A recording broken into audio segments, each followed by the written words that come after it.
I often think of depression as this really personal, individual battle. But what happens when it affects a whole community? Today, we're going to take a look at the ripple effect of depression using Vancouver Island as our case study, where this is a reality for a huge part of the population.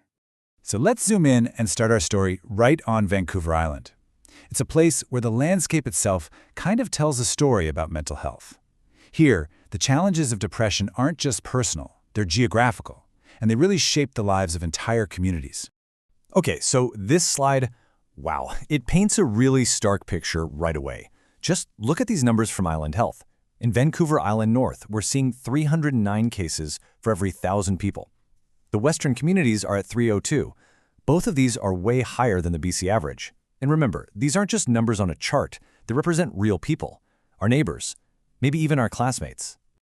And this really gets to the heart of it, right? When depression hits this kind of scale, it stops being just a series of isolated medical cases. It becomes a widespread social reality.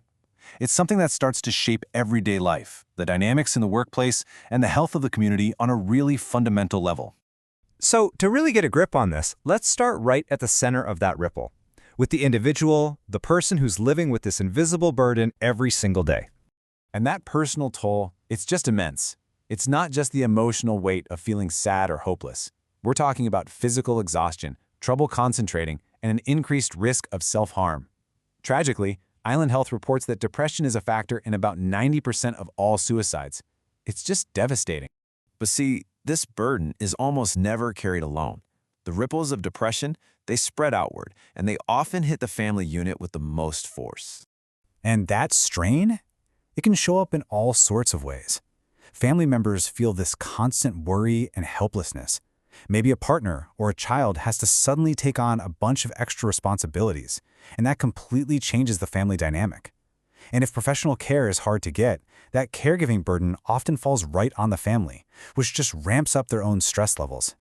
Now, this next slide, it points to a really serious connection.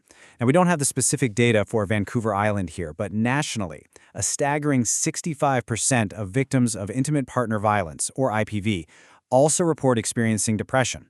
This highlights a critical link between trauma and mental health that we just cannot afford to ignore. Okay, so let's zoom out again. The next ripple is this massive socioeconomic shockwave that ends up impacting the entire community and its economy. And you know what a huge driver of this is? Stigma. The fear of being judged, or even just the difficulty in finding resources, creates these huge barriers to care. And that delay lets the symptoms get worse, which leads to more isolation, and ultimately it just makes recovery so much harder. It's a really vicious cycle that we, as a community, actually have the power to break. And the economic damage? It's undeniable. The Canadian Mental Health Association reports that unemployment among people with depressive disorders can go higher than 30%. Think about that. That's a huge loss of talent and potential right out of our workforce. And for all of you heading into healthcare careers, this is so important to get. Losing a job isn't just about losing an income. It's about losing these fundamental pillars of social stability.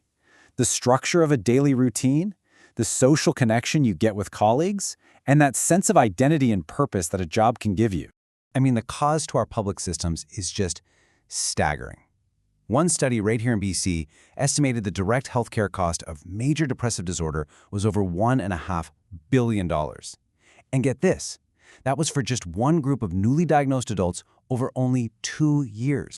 But here's the real kicker. That massive number, well, that's just the tip of the iceberg.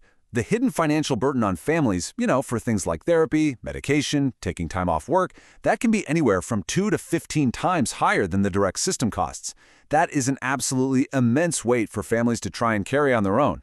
So, okay, after seeing the sheer scale of all these ripples, from the individual to the family, all the way out to the economy, the big question has to be, what's the way forward?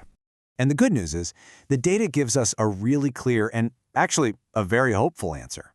Investing in early, accessible community support is the single most effective thing we can do.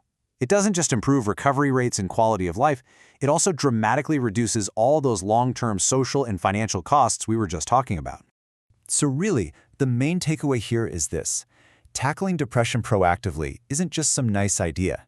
It is a strategic necessity. It's ethically important because it is the right thing to do. It's socially responsible because it makes our communities stronger. And it is economically sound because it saves us billions in the long run. And that really brings us to our final thought, which is actually a question for you. Understanding this whole ripple effect, from an individual's pain to a family's burden to a community's cost, that's the first step. The next step is deciding how you, in your future career, are going to be part of the solution.